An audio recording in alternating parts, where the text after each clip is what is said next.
Hello, welcome.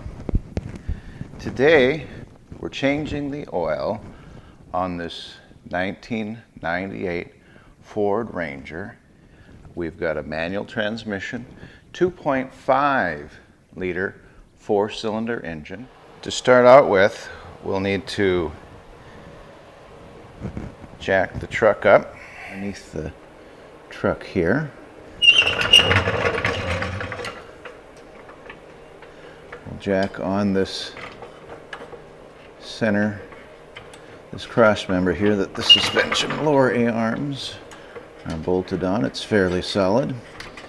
At this point, I want to tell everyone, please never, ever work under any sort of load that is supported by a hydraulic jack.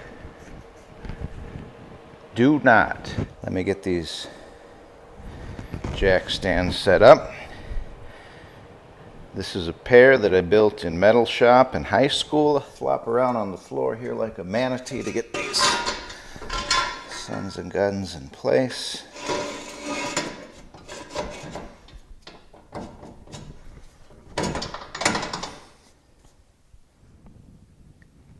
All right, here I am on the other side.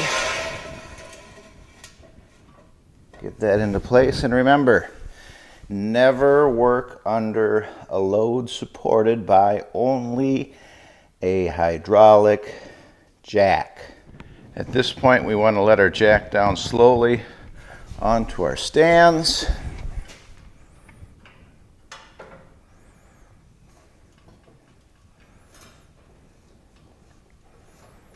I like to go down to the point where the jack is just clear of the load. Go on both sides of the truck. Make sure my stands are in locations that are properly supporting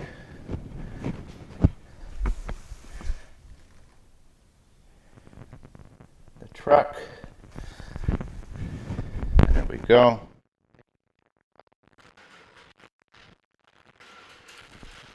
Here we are underneath Ruby the Ranger.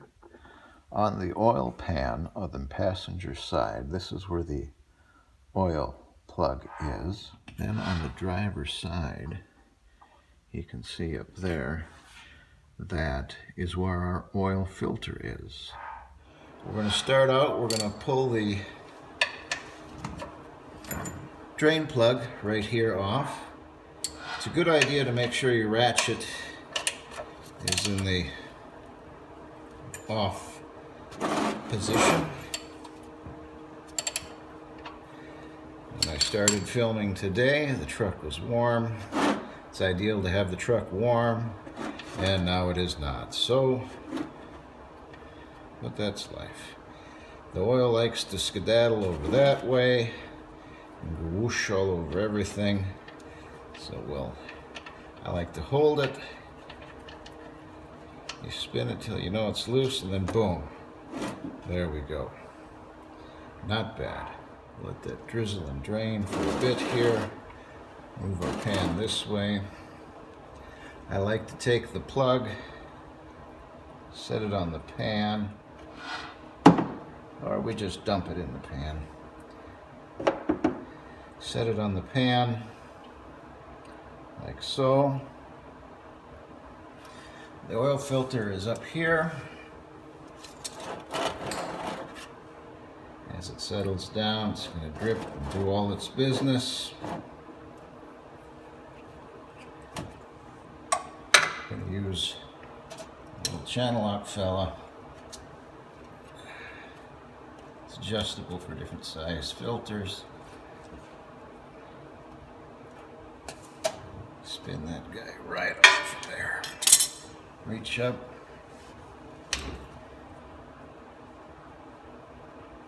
It'll be drippy and such.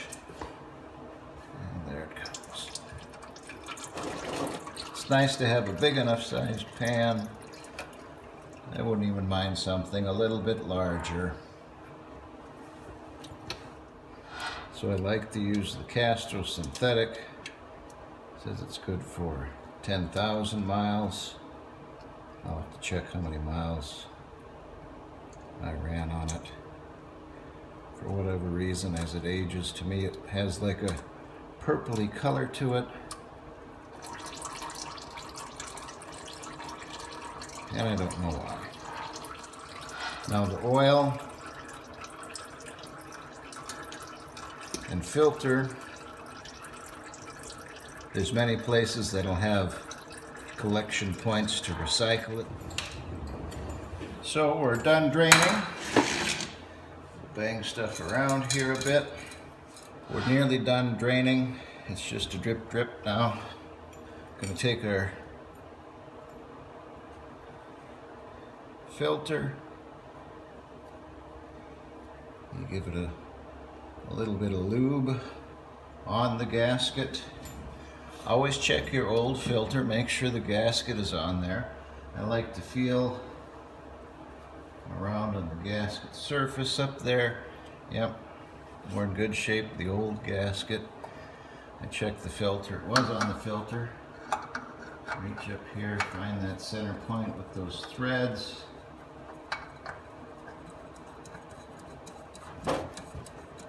Give it a spin on. Some people like to use their wrench and tighten it. I like just to give it a good hand tight. Put our plug back in, like so.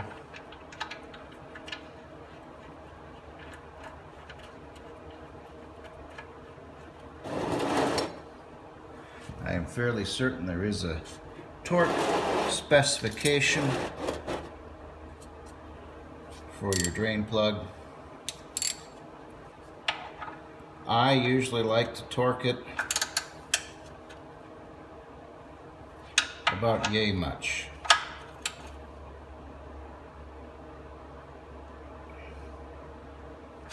Being careful that on the Ranger you have an aluminum oil pan. You don't want to over torque it. We'll grab our grease gun on our tie rod ends. They're on the top. Now we've got to get the old oil out of here. When you're scooting this pan out, don't get in a rush because it'll slosh about and make an awful mess.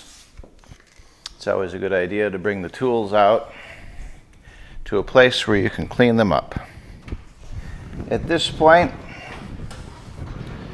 usually I'll leave the truck up on the stands and get the prescribed amount of oil in it, but I'm going to bring it down to make it a little easier to film the whole deal.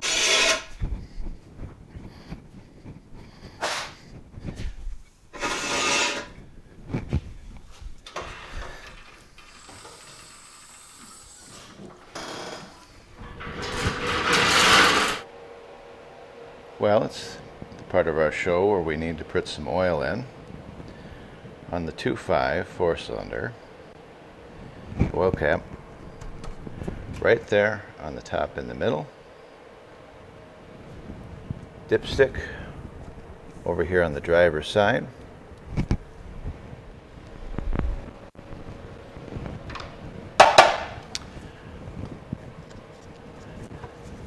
Some people are able just to do the dump. That usually makes a mess for me. I like to use a funnel. I usually buy in 5-quart cans, but I like to measure and dump in a quart at a time. So I save these quart bottles. We now have the correct amount of oil in. The recommended oil is 520, and that's what we put in. Always good to have a few towels handy.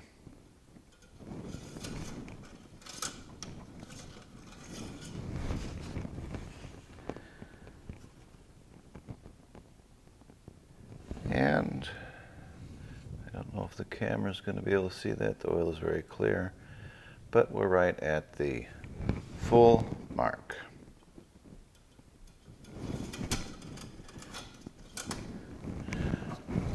Put the cap back on.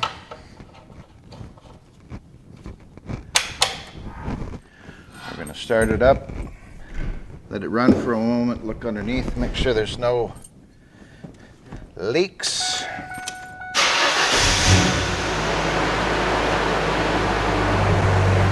No drippies. We're going to shut it down.